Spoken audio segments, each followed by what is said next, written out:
Okay, so I want to make a video on resisting defeatist propaganda. I'm on my first break during my night shift right now. And, I wanted to say there's a book I regard as something of a personal Bible, not insofar as it guides my actions from day to day, but insofar as it helps me meditate with human suffering in a certain way, and therefore predisposes me to being kinder to others. And the book is called The Body Keeps the Score by Bessel van der Kolk. And even though I have an immense amount of respect for what the book does to my inclinations to be kind and, compassionate, I also think that there are millions of words that have been written about the topic of trauma, and some people get so obsessed with trauma that they kind of start to emasculate themselves and others at high frequencies. So I want to talk about a term that bothers me, even though I think it's certainly appropriate for some kinds of work situations, and that term is wage slave. I think that, I don't know, if you're like working part-time and you live with your parents and you don't have debt, and you don't expect to take on crippling debt anytime soon, and you do have insurance coverage or something, then you should not be calling yourself a wage slave.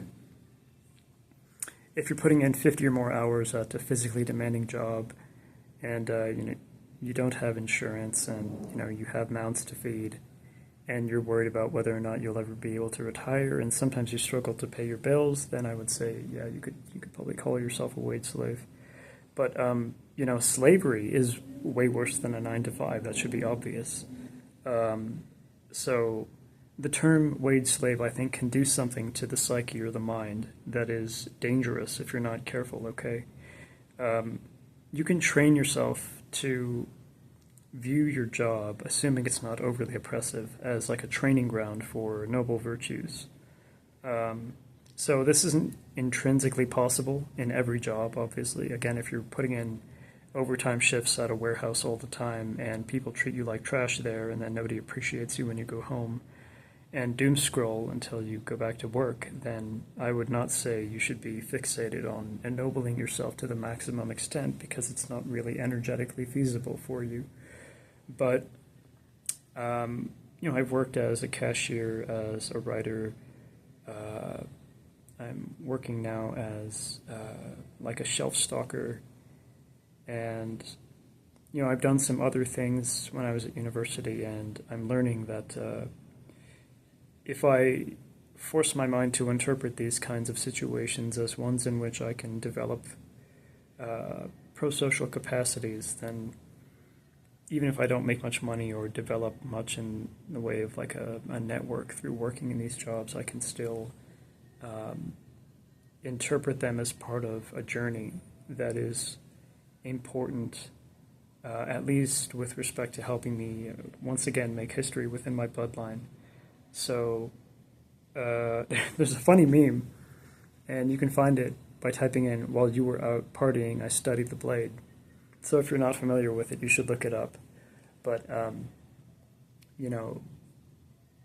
sometimes that's kind of accurate regarding what happens to people who work in certain kinds of jobs and then go home and grind on, a creative side hustle or the development of atypical cognitive or emotional skills.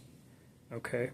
So if you're not just using hedonistic escapes to help you recover from the rigors of work, and you're actually sharpening and training yourself to develop into something noble or inspiring or healing or uplifting during your leisure time, then you may also, like me, find this term wage slave to be needlessly emasculating, and you might not resort to using it.